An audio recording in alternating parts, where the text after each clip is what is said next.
Hola, buenas tardes. Bienvenidos y bienvenidas a la librería de Udeva. Es un gusto tenerlos acá reunidos. Mi nombre es Jimena González y estamos en ocasión de la presentación de una novedad que ha ingresado en nuestro catálogo recientemente. Se trata de Cruzando Géneros, un recorrido por el cine de Lucrecia Martel, cuya autora es Fernanda Alarcón. Bueno, para nosotros, quienes hayan estado en presentaciones previas ya me habrán escuchado decir esto, pero no por repartido es menos cierto. Siempre es un motivo de alegría poder hacer una presentación porque indica que nuestro catálogo sigue en movimiento, sigue incorporando novedades.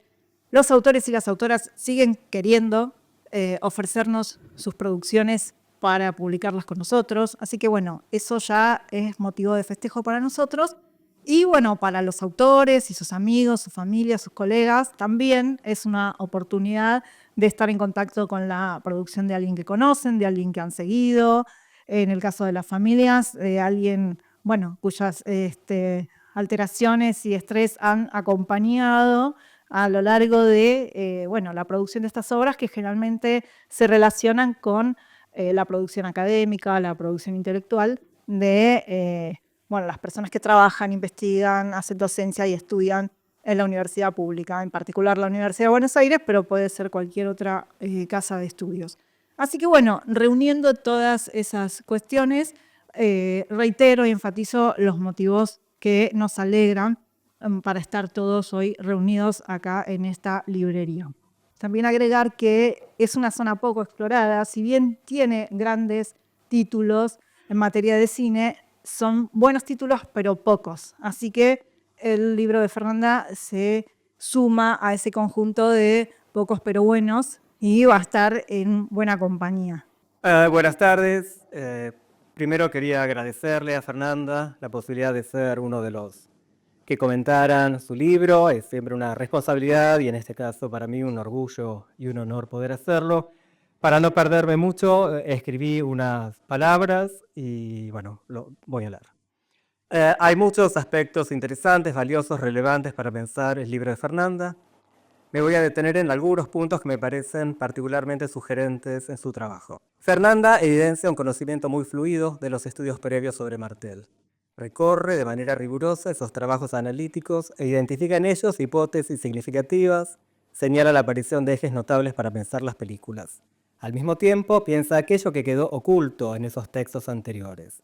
Sin embargo, el modo gentil en el que piensa y ejerce el trabajo analítico la lleva a abordar esto no pensado, no como refutación de los acercamientos ya existentes, sino como ampliación de la discusión, como apertura de nuevos campos reflexivos, como inauguración de interpretaciones originales de la obra marteliana. En este sentido, su libro no es solo sobre Martel, sino también sobre los modos en los que es posible desarrollar una praxis crítica que propicie un diálogo con otras intervenciones críticas y una valoración de la originalidad como prioridad de la investigación. El título del libro, Cruzando Géneros, sugiere gran parte del despliegue que lleva adelante su argumentación. Entre todos los sentidos allí concentrados, quisiera detenerme en uno.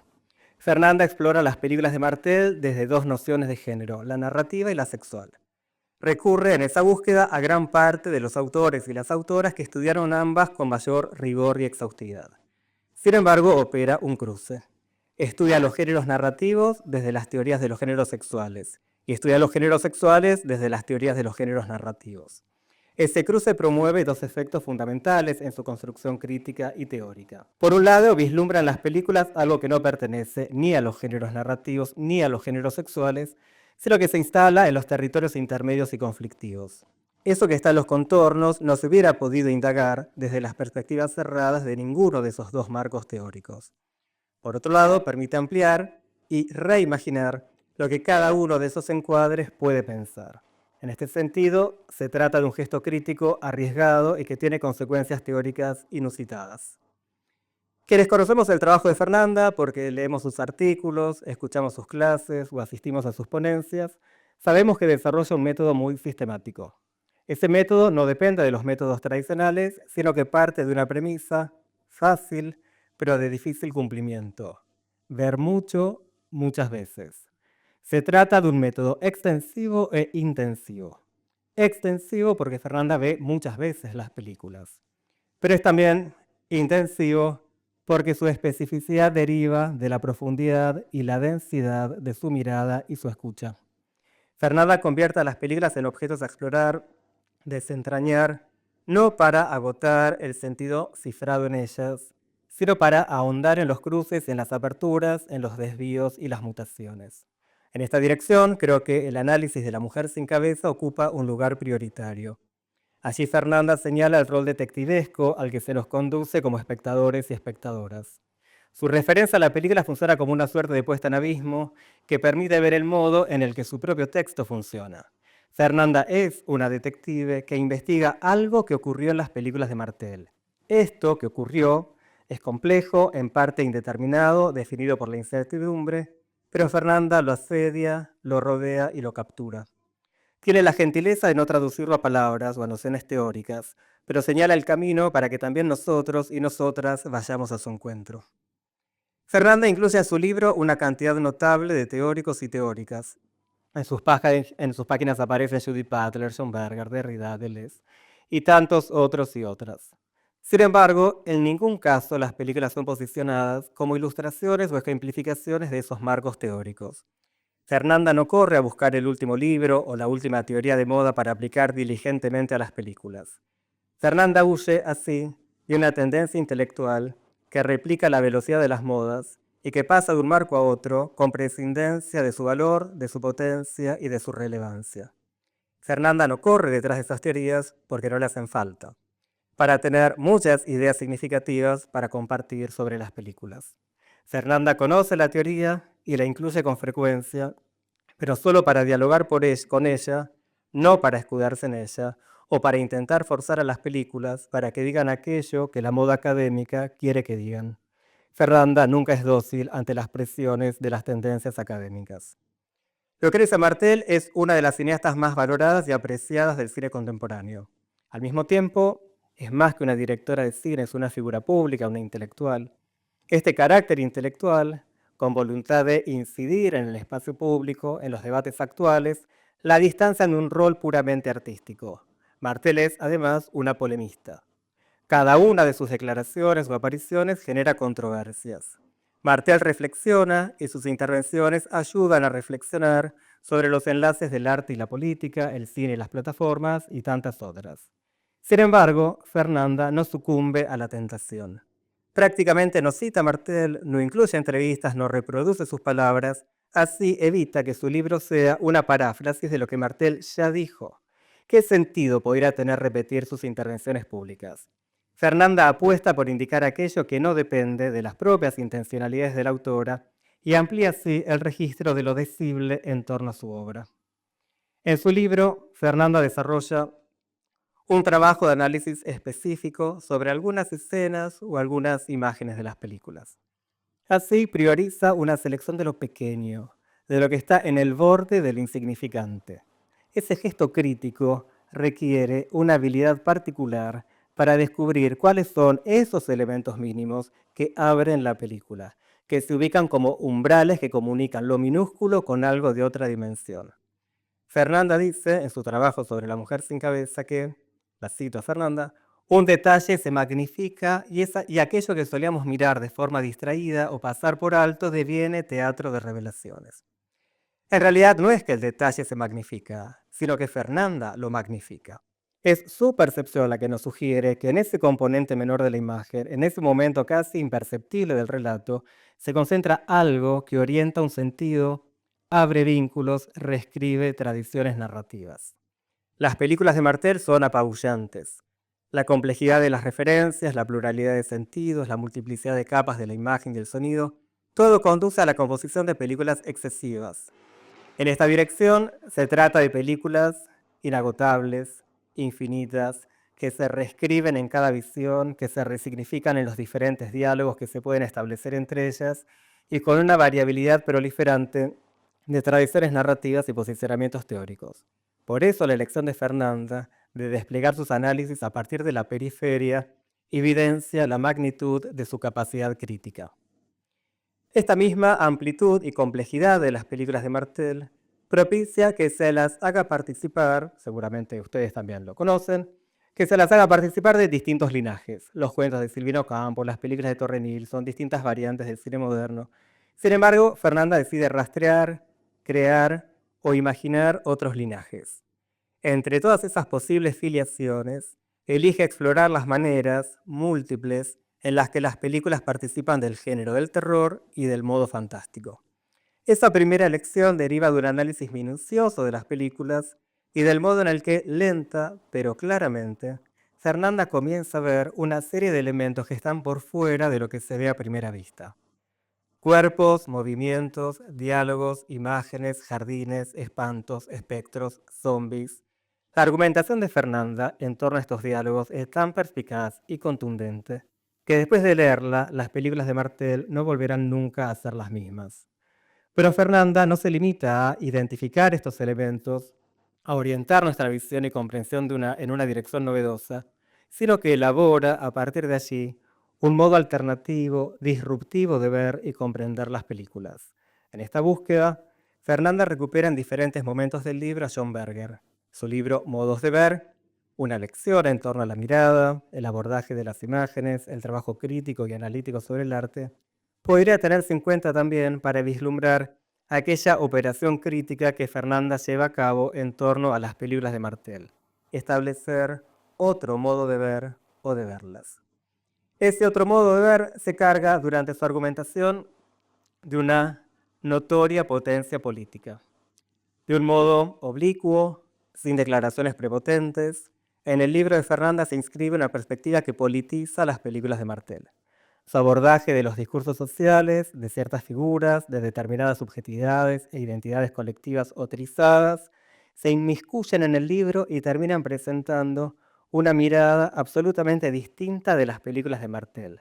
Ya no la Martel naturalista, ya no el fatalismo, sino un conjunto de películas en las que la exploración de la burguesía permite, de ese modo transversal, indirecto, no tanto reflexionar sobre cómo hacer visible lo invisible, sino cómo crear las condiciones de visibilidad para los sujetos sociales diferentes.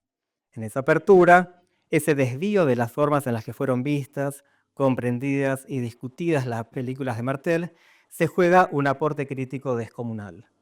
Rastrear esos hilos, vislumbrar esos contornos, indagar en esas periferias de la imagen y el sonido con actitud y perseverancia detectivesca son las claves del logro de Fernando.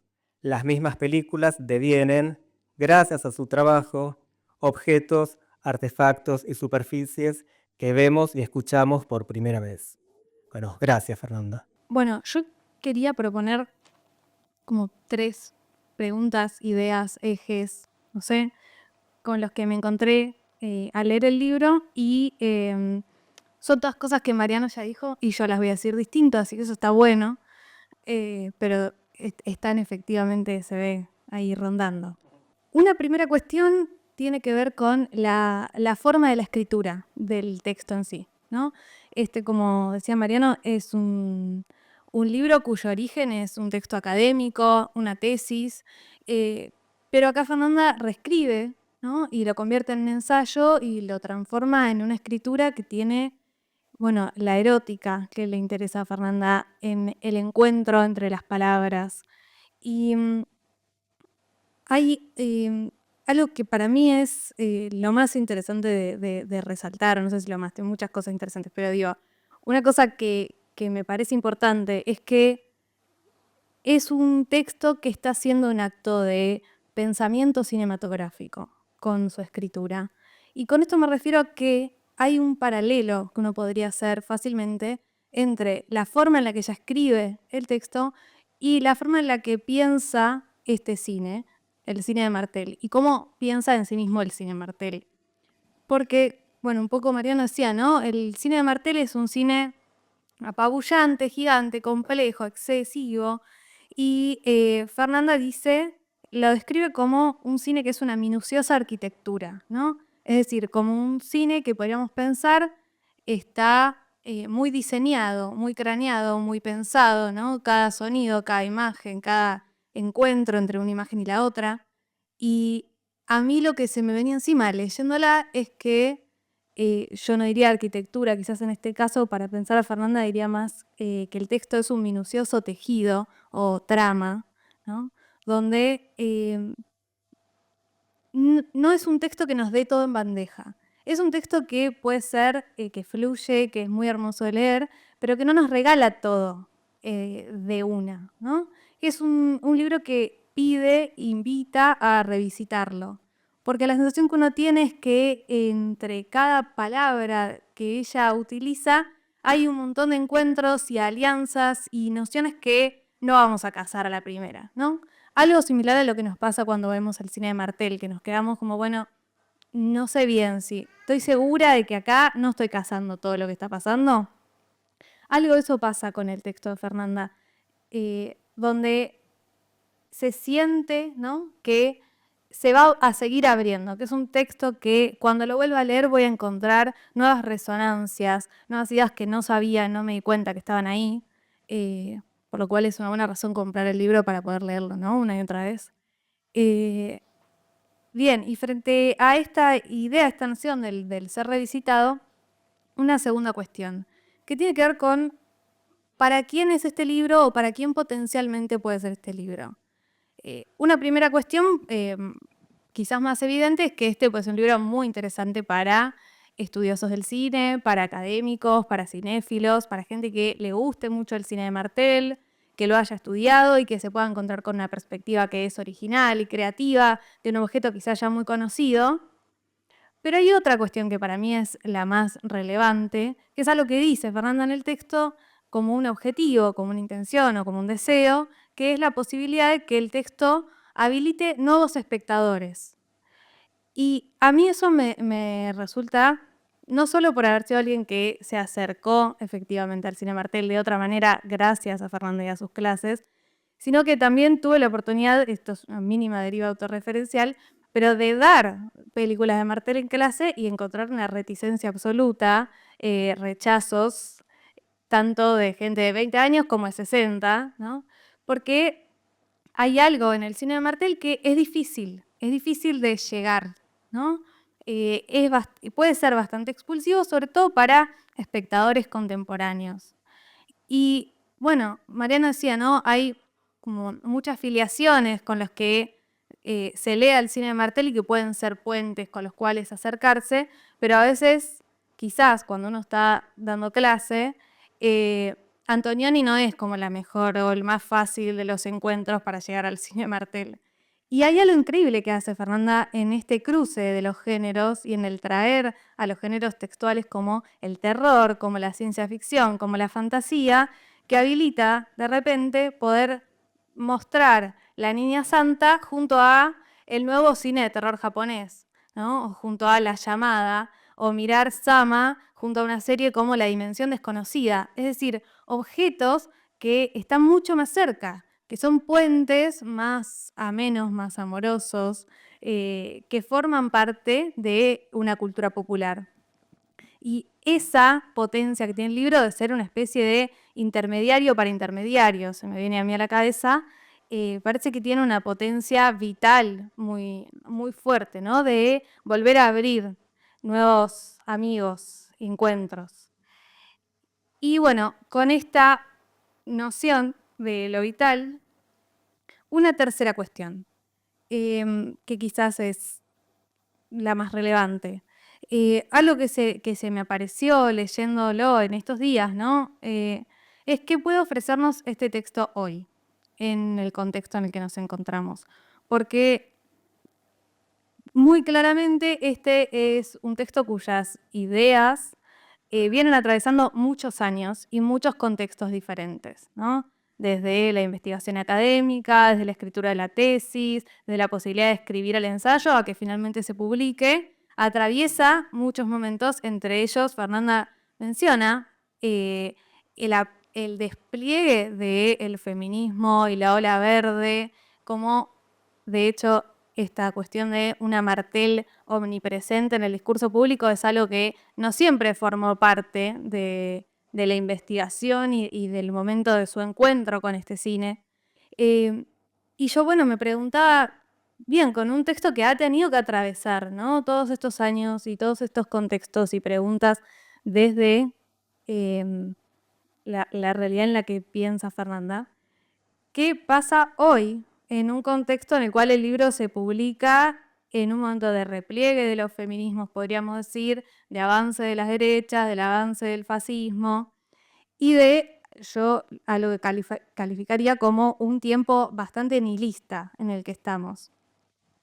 Y con tiempo nihilista me refiero no solo a que sea un momento difícil en términos políticos, sino a que algo que prolifera en el discurso público, político y cultural especialmente, artístico, que es cierta idea, ¿no?, de que lo social se aparece como una dimensión siempre opresiva, coercitiva, cohesiva, como un lugar donde lo social aparece como una fuerza que aplasta las potencias y es algo inevitable.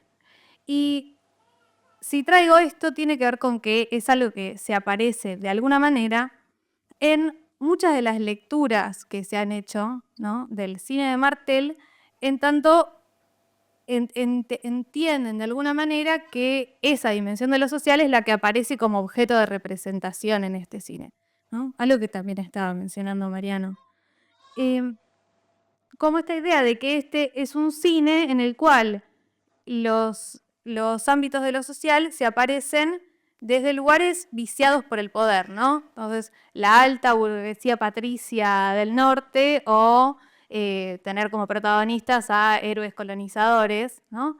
Como la idea de que lo que se nos muestra es un mundo viciado, naturalmente degradante. Y no es por desmerecer estas lecturas, que claramente no son erróneas y hablan de elementos que están efectivamente en ese cine, pero hay algo que parecieran tener estas lecturas, que es cierto lugar seguro, ¿no? Como es un lugar bastante fácil de reconfirmar, pareciera, esta sensación de lo opresivo, esta sensación de lo viciado en un cine que puede ser muy denso en términos atmosféricos, por ejemplo. Pero justamente si hay algo que no podríamos decir del cine de Martel es que sea un cine cerrado, ¿no?, ni que sea un cine seguro. Justamente lo que suele pasar cuando uno ve una película de Martel es que dice, la verdad que no sé qué pasó acá, terminé la película, no entendí nada, ¿qué hago con todo esto? ¿Con qué lo como?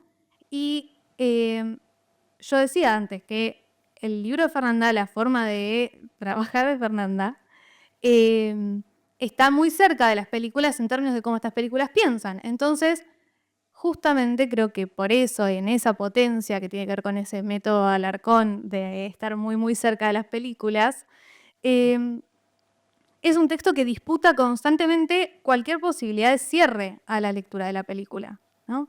Entonces, hay algo en estas lecturas que vienen a reconfirmar lo que un poco ya podríamos saber que está ahí, que se va desarmando a medida que leemos el texto de Fernanda. Y lo que aparece es justamente la noción de la vacilación, que es uno de los conceptos más importantes en el libro, ¿no? La idea de que justamente todo empieza a desplegarse y a poder pensarse desde otro lugar en el momento de vacilación, como el momento de la duda, ¿no? En el momento en el cual digo, no sé qué pasó ahí, ¿no? Y es desde esos lugares, desde cada uno de esos momentos de vacilación, que Fernanda va a desarrollar distintas figuras, ¿no? Cada figura de cada película está vinculada a ese momento, ¿no? Donde hay una imagen que, como, ¿no?, ¿qué es eso? ¿Quién es ese que está ahí? ¿Qué es ese sonido que estoy escuchando? Ese lugar que es el despliegue de lo fantástico, ¿no? Desde esos momentos de duda, que se van a desplegar estas otras posibles lecturas. Y a mí lo que eso me traía constantemente, ¿no?, frente a este momento nihilista en el que estamos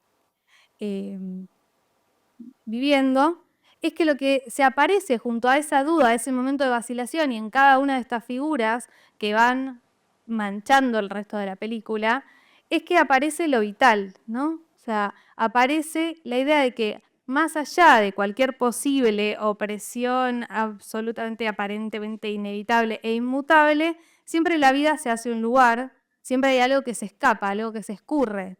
Y ahí es donde aparecen estas figuras, donde eso que parecía que estaba muy claro y que sabíamos lo que era, de repente quizás ya no tanto.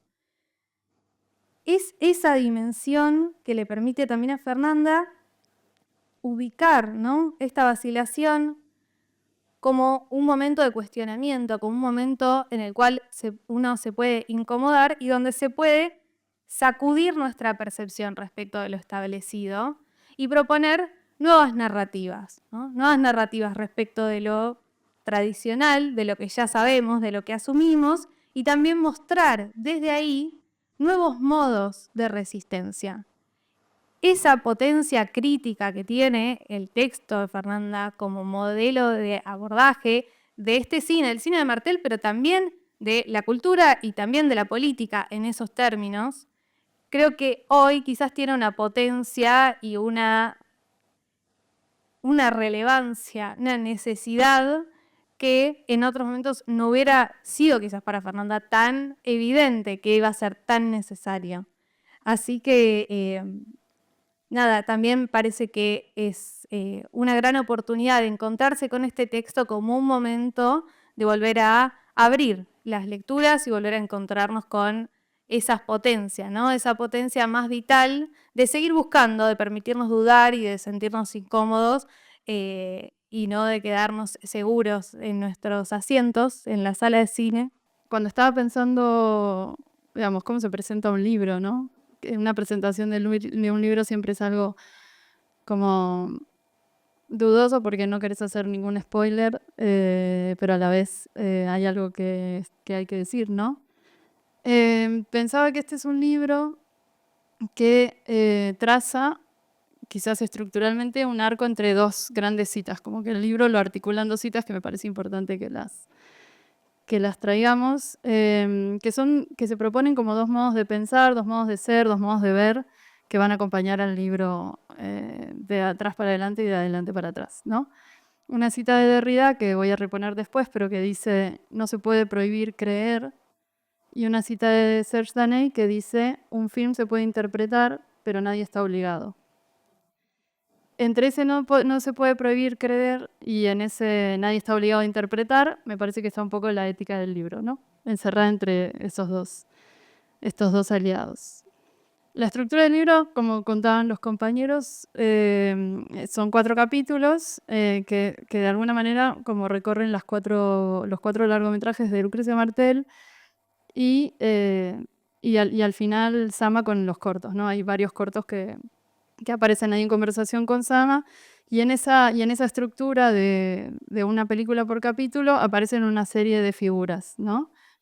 Unas figuras que como espectros, digamos, aparecen una en cada capítulo, pero van reapareciendo, nos van reacosando de alguna manera, capítulo a capítulo, que es para la Niña Santa una idea de niña espectro, para la Ciénaga una idea del paisaje. La mujer sin cabeza habita en el jardín y la dimensión desconocida es lo que acompaña a Sama, ¿no? Y me parece que esta idea de figura, cuando estaba pensando en el libro, me trajo a una idea que no está citada en el libro, pero me parece que sobrevuela la escritura o la estructura del libro, que es una idea de Nicole Brené de la figura ¿no? Sí, la figura en general y el cuerpo en particular, sí. Que es que una película proyecta sobre el mundo por lo menos tanto como el mundo proyecta en ella, ¿no? Y yo creo que esta idea de ida y vuelta de la película y el mundo, y no solo ida, es algo que aparece, que estructura de alguna manera el libro, y es un libro que desde esta idea de 4 figuras me parece que participa de una ética figural, ¿no? Que también plantea un poco Brené. Digamos, tiene esta ética figural, pero también tiene como una economía figural, o sea, la idea de que los elementos de las películas no son entidades, sino que son elementos formantes, que el cine es una investigación generalizada sobre linajes, conexiones y relaciones, que el cine puede redirigir, pero también reabrir las nociones y divisiones con las que pensamos los fenómenos de la presencia, la identidad y la diferencia.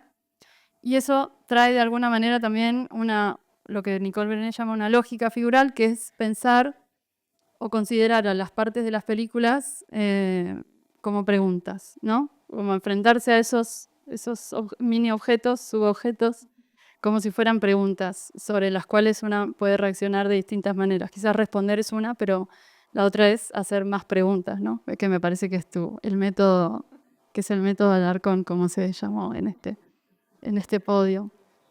Y me parece que eso sale, ¿no?, muy del origen de la idea de figura, ¿no?, de Auerbach, y esta idea de la figura como establecimiento, como algo que establece una conexión. Y me parece que el libro, perdón que me ponga el monóculo en este momento de la presentación y después ya va a ser más liviano, pero Auerbach, ¿no?, y figura, básicamente, ¿no?, en la Biblia. Hay algo que une mucho a este libro con esa primera idea de figura, que es eso que vos llamaste la erótica de las palabras, ¿no? Que hay una forma de usar el lenguaje. Auerbach era un tipo muy, muy gracioso, muy grácil para el uso del lenguaje, me parece.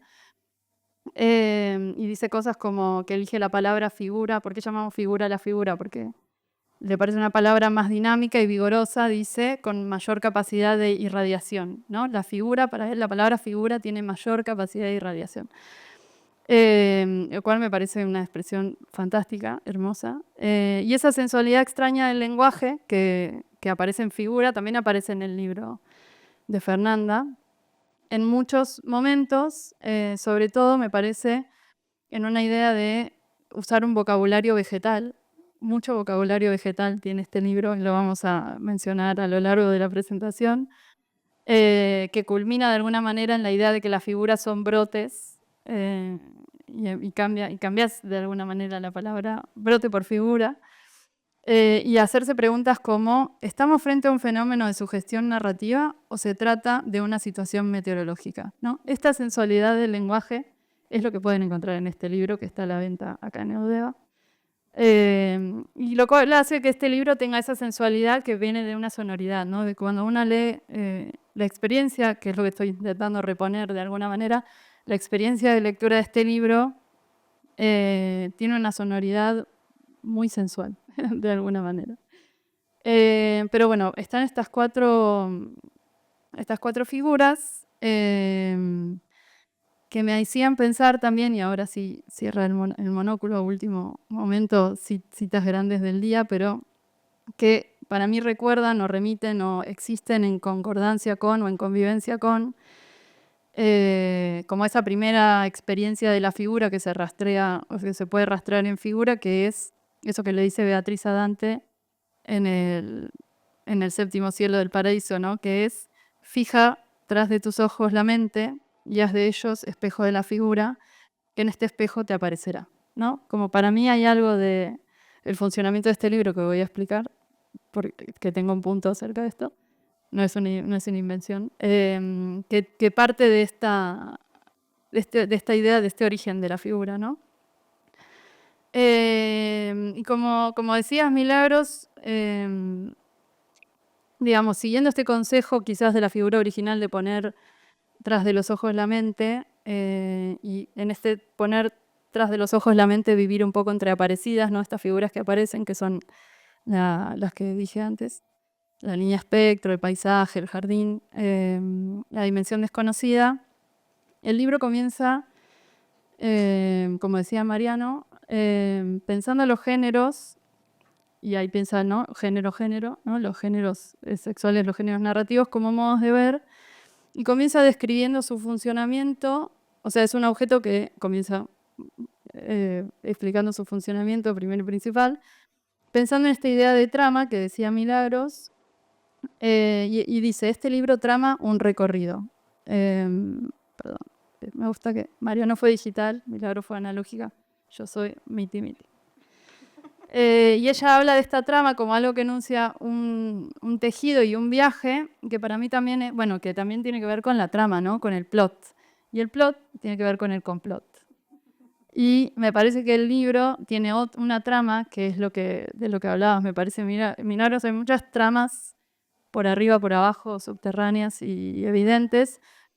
Y el complot mayor del libro me parece que tiene que ver con la cita de Derrida, que es la parte inicial de este arco que se traza, ¿no? Que es: los géneros pasan de uno a otro y no se puede prohibir creer que entre la mezcla de un género como locura de la diferencia sexual y la mezcla de géneros literarios hay una relación, ¿no? En ese no se puede prohibir creer que entre género y género hay una relación, es donde comienza este complot, ¿no? El complot marteliano.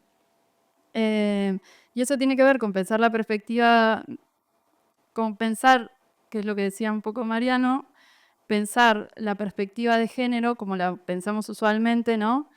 Trasladada a, o sea, tratar a los géneros cinematográficos como una perspectiva de género, como una perspectiva de género que tiene una forma, ¿no? Y que esa forma está atada a la percepción. Y entonces ambas cuestiones, y el género, se mezclan en esa idea de la forma y la percepción.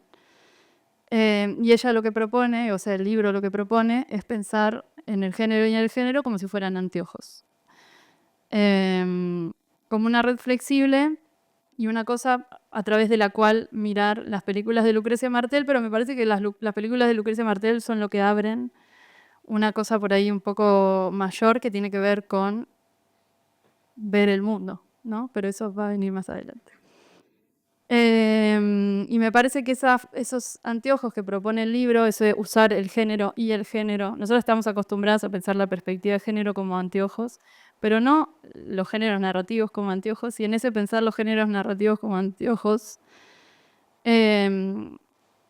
sirve para acercarse al objeto central también del libro, que es esa búsqueda como por lo que está en el medio, por lo que está en el entre, que como decía Milagros, es por lo fantástico, quiero decir, no es algo que es como, ¿cómo se dice? Y no es lo indefinido, no es lo arbitrario, sino que es eso, lo que existe entre las cosas, lo que está en el medio, lo que es y no es, ¿no? Y ahí aparece la primera metáfora vegetal, que es la plantita ¿no? Fer nos invita a pensar en las plantas que crecen como en los vericuetos de las paredes. Una imagen vegetal que va a acompañar, me parece que acompaña la lectura de todo el libro. Y yo me preguntaba mientras leía eso, ¿qué nos dice esa imagen? ¿Qué nos dicen esas plantas que crecen? Creo que no le está gustando.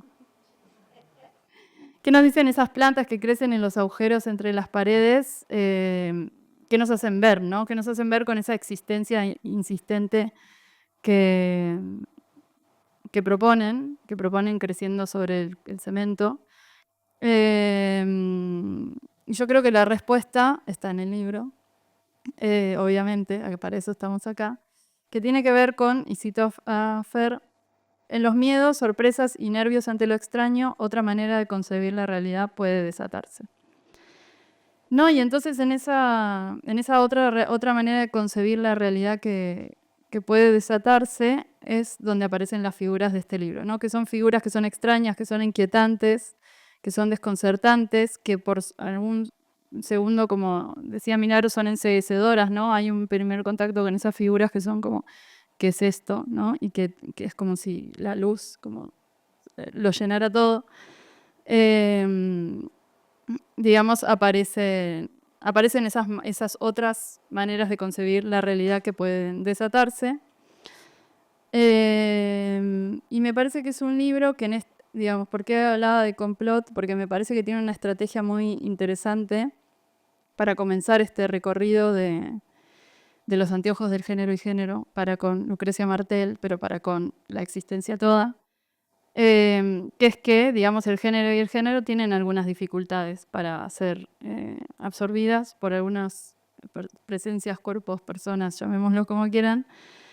Y este libro lo que plantea es una estrategia de conversación, como una estrategia de conversación no solo con las convencidas o con les convencides, sino también con los incrédulos, ¿no?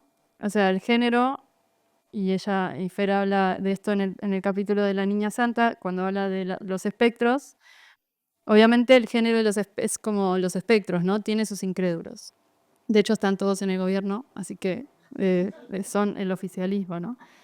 Yo creo que el libro produce de manera como muy subliminal un pacto de conversación a partir de esta idea de espectro, o sea, a partir de estos fantasmas, estas mujeres zombies, estas dimensiones desconocidas, estas alianzas con los géneros cinematográficos, digamos, que hacen que ese entre tuerza esos vínculos rotos con ese otro que es incrédulo ante estas ideas, ¿no? De alguna manera es una forma de torcer esa separación, que parece infranqueable, pero que tiene que ser franqueable porque si no, estamos en el horno. Y entonces se encuentra alianzas que tienen que ver con formas muy atractivas de acercarse al género, ¿no? Pensar en el sobresalto, pensar en el susto, pensar en aquello que persigue, alguien que se vuelve perseguidora, que se vuelve perseguida y se vuelve perseguidora, ¿no? Esas cosas de las películas que nos hacen, que son las pregnantes, ¿no? Esas cosas que hacen que una no se pueda separar de la pantalla, que además de ser muy atractivas, son también formas de despertar los sentidos, ¿no? Habla de estas estrategias genéricas, no solo como estrategias genéricas, sino como maneras de combatir una idea de domesticación sensorial, ¿no? Que es quizás nuestro mayor problema al día de la fecha. No sé si voy a decir todo esto, pero bueno. Para el segundo capítulo, que es sobre la ciénaga, perdón, si no lo leo me olvido solo por una cuestión cerebral. Para el segundo capítulo, que es la ciénaga, empieza a haber una trama personal también que tiene que ver con la historia de Fernanda como espectadora, que es una historia de ser espectadora, que es una historia que no es personal, es comunal, digamos. Es una comunidad de espectadoras que habitan en Fernanda, que tiene que ver con todas esas personas que la acompañan en sus visionados físicamente, o sea, tías, abuelas, tíos, padres, pero también imaginarios, ¿no? Interlocutores que habitan el espacio cuando Fernanda ve las películas una y otra vez, una y otra vez. No, y en esa historia personal, Fernanda cuenta una historia muy linda sobre cómo se mareaba siempre en el auto.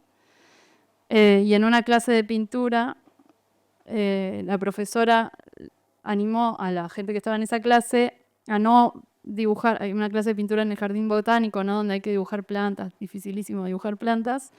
Los animó no a ver lo más cercano, sino a tratar de ver lo más lejano y acercarse a esas lejanías, y en esas lejanías Fernanda descubre el horizonte, ¿no? Y ahí ya se vuelve muy claro que el libro es un libro sobre aprender a mirar el mundo siempre desde cero, ¿no? A través o en compañía de las películas de Lucrecia Martel, y que es en ese mirar el mundo siempre de cero donde se pueden concebir esas nuevas formas de ver la realidad, ¿no? En ese encuentro con esa inmersión desorientadora que son las películas de Lucrecia Martel. Y ya para cuando llega La mujer sin cabeza, digamos, de alguna manera, aparece una creencia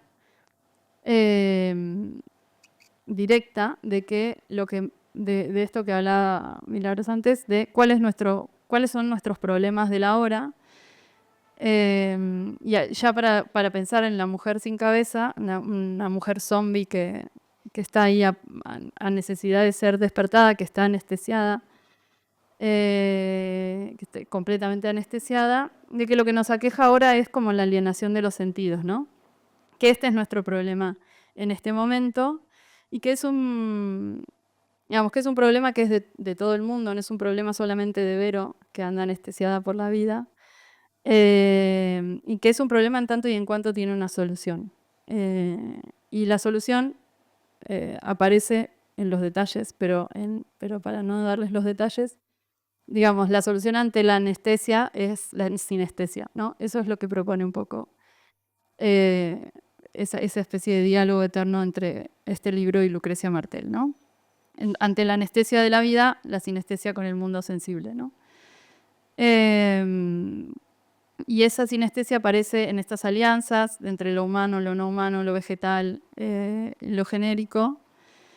Y encuentra esas pequeñas estrategias para cuestiones que son muy de la hora también, que tienen que ver con el cansancio, con el hastío, con esa sensación de idiotez que a una le agarra cuando tiene que explicar siempre de cero. Lo que pasa es que somos un ser humano y merecemos vivir. Y una se siente una idiota porque tiene que andar diciendo idioteces de cero. Y este libro, de alguna manera, propone una solución a ese problema también, ¿no? Que es encontrar en esa erótica de la escritura y en esas alianzas con los géneros y con el mundo vegetal, una forma de devolverle el placer a esta conversación, ¿no? Como que de repente una lee este libro y te dan ganas de volver a tener esta conversación. Y entonces produce alivio, alegría, la sensación de que la inteligencia está recompuesta en el mundo. Gracias. Y entonces podemos seguir pensando. Y eso lo trae también Sama, ¿no? Sama, que es quizás el misterio más grande de Martel, para mí por lo menos. Y comienza el capítulo con una cita de Sama, ¿no? Me conviene pues salir de mí mismo, que es esa propuesta también de esa estrategia de la inteligencia está repuesta porque me conviene salir de mí mismo, ¿no? Y mira el misterio por ahí más grande de Sama, no pensando solo a Sama como hombre, como Mirón, como Sama el calentón, digamos, sino el Sama el afiebrado, el viajante, el perdido, ¿no? Ese Sama que tiene un cambio de percepción. Y ahí abre una vía que para mí, como para lo que yo hago, me viene muy bien para el misterio, que es, no solo es una vía para pensar Sama, sino que es una vía, me parece, para pensar lo que vendrá, que es como otros misterios, ¿no? Yo no vi la película última de Lucrecia Martel, sé que hay una más. Y que tiene que ver con pensar en el brillo de Sama, en el contraste de Sama, en la estridencia de la imagen que aparece en Sama por primera vez frente a esa opacidad anterior, esa textualidad, esta cosa como esa cosa analógica, opaca, interpuesta, que es un cambio absoluto de la percepción para con las películas de Lucrecia Martel, que es muy difícil de enfrentar, ¿no? Como que es un shock, también es un shock estético, que en este libro aparecen ciertas formas de enfrentarlo. Y ella lo llama, dice, lo que se enfrenta a Sama, digamos, en este momento es nuevas velocidades, colores, texturas emergen entre la frondosa vegetación, ¿no? Como es ese misterio de Sama, que es lo que todavía está al develar, se empieza a develar para el futuro en este libro.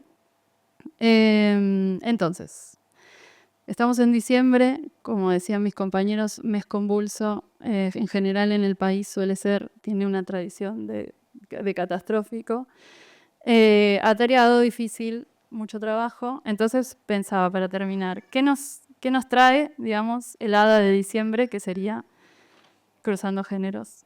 Un recorrido por el cine de Lucrecia Martel. Primero me parece que es algo, lo primero es obvio, pero no es menor, que es la oportunidad el placer de tocar las ideas con los ojos que implica la lectura de este libro, ¿no? Como la posibilidad de encontrarse con esa erótica de esas palabras, con la forma de esas ideas y poder conversarlas con ustedes, es el hada de diciembre. Pero el libro también me parece que nos trae mapas, orientaciones, posibles ideas para los sentidos y la experiencia del género, de los géneros, de la conversación, de la organización y la reorganización del mundo como algo deseable, justo en un momento en el cual el mundo parece bastante indeseable. Y nos trae ese arco entre Derrida y Daney, ¿no? Decía Derrida, los géneros pasan de uno a otro y no se puede prohibir creer que entre la mezcla de género como locura de la diferencia sexual y la mezcla de géneros literarios hay una relación. Y Daney decía, perdón, no la copié, un film se puede interpretar, pero nadie está obligado. A un film también se lo puede mirar. Se puede acechar en él la aparición de cosas que jamás se hayan visto en un film. El espectador escucha, ve cosas que el espectador intérprete ya no puede ver. el que acecha permanece en la superficie, porque no cree en el fondo. Me parece que, digamos, el libro lo que nos trae es pensar en eso, ¿no? Como en esta idea de nadie está obligado, proponer estas figuras como brotes, pensando en que brotarán muchas más. O sea, siembra un método, el método Alarcón, que producirá muchos otros brotes, pero me parece que sobre todo propone las figuras como cambios de destino. Y eso me hizo pensar en una conversación que tuve hace poco con una cineasta argentina también muy buena, María Aparicio, que también piensa mucho en la relación entre lo sensible y el empobrecimiento y el enriquecimiento de la experiencia en el presente. Y ella me hablaba ella es una cineasta que vive y trabaja en Córdoba, y me decía, no era el destino de Córdoba ser una ciudad del cine, ¿no? No sé si saben, en este ambiente porteño, que en Córdoba se hacen muchas películas y es un espacio de cinefilia muy grande, y ella me decía eso, ¿no? No era el destino de Córdoba ser este lugar, pero ese destino se torció. Y me parece muy importante pensar en esta idea de destinos que se tuercen, porque es porque la idea de María era, no, ese destino se torció porque lo torcimos, ¿no? Hay una acción colectiva que hizo que ese destino se tuerza, y es ahí donde nosotras y donde los libros pueden actuar en esos procesos de torcer, y me parece que el libro lo que propone finalmente es eso, ¿no? Como una forma de torcer el destino de lo humano y de lo vegetal por los ojos hacia el mundo. O sea, lo que este libro nos hace pensar es en qué puede pasar si se fija tras de los ojos la mente y se hace de ellos espejo de la figura que en ese espejo aparecerá. Gracias. Gracias, en primer lugar, a los presentadores que están acá, que bueno, fueron elegidos porque los quiero mucho y porque con los tres he conversado mucho. Y este es un libro que en primer lugar, creo que es eso, busca conversar. Es un libro que tiene mucho tiempo, demasiado quizás. Cuento un poco esto y ya está, y después conversamos así, como por ahí. Pero empezó en el 2012 por una beca que yo tuve del Instituto de Género. Entonces este libro empezó con Ana Amado, y eso es muy importante porque es la primera que a mí me animó a escribir de Martel cuando yo decía, bueno, ¿qué más voy a decir de Martel? Y entonces de muchas conversaciones y encuentros con muchas personas, pero de todo tipo, color y forma, también ahí aparecieron muchas herramientas. Entonces es un libro que viene de conversar mucho el cine de Martel y de tratar de escribir algo que ojalá encuentre nuevos espectadores, que es un poco lo que contaban acá. Así que bueno, ojalá algo de eso pase. Estoy muy agradecida con todos los que están acá y también con todo lo que fue el proceso acá adentro en Eudeva, que fue muy amoroso y azaroso, porque yo llegué acá por Maquiavelo. Después de que escribí la tesis de maestría, que no sabía muy bien qué hacer, no quería hacer directamente el doctorado, dirigí una obra de teatro, que es La Mandrágora, a la cual llegué por Martel, porque tenía que elegir una obra para probar dirigir, no encontraba nada y me acordaba y cuando vi la de Maquiavelo pensé en La Ciénaga, que la casa se llama La Mandrágora, y Martel me llevó a Maquiavelo me hizo hacer una obra de teatro, conocí un montón de gente dedicada a Maquiavelo y por Maquiavelo yo llegué acá a presentar un libro y ahí dije, pero esto es espectacular, acá hay re buena onda. Y bueno, presenté la propuesta y les gustó y hoy antes de subirnos al colectivo, cuando veníamos para acá, con Javier y Joaquín, que son también un corazón total de este libro, y ahora voy a decir algo de eso, había una persona increíblemente leyendo La Mandrágora antes de subir al colectivo. Así que Maquiavelo es querer o reventar. Y en relación a una cosa de todas las que dijeron, pero que es muy importante, este libro tiene un largo trabajo de reescritura, ¿no? La tesis era una cosa y esto es otra. Y toda esa reescritura la hice mientras estaba encerrada en la pandemia, esperando que naciera Joaquín, gracias a Javier, que está por ahí, que es con quien conversé absolutamente todo, y es como, nada, somos un monstruo mutante los dos. Yo escribo con él escribe conmigo, yo digo cosas que las sé decir, pero no escribir.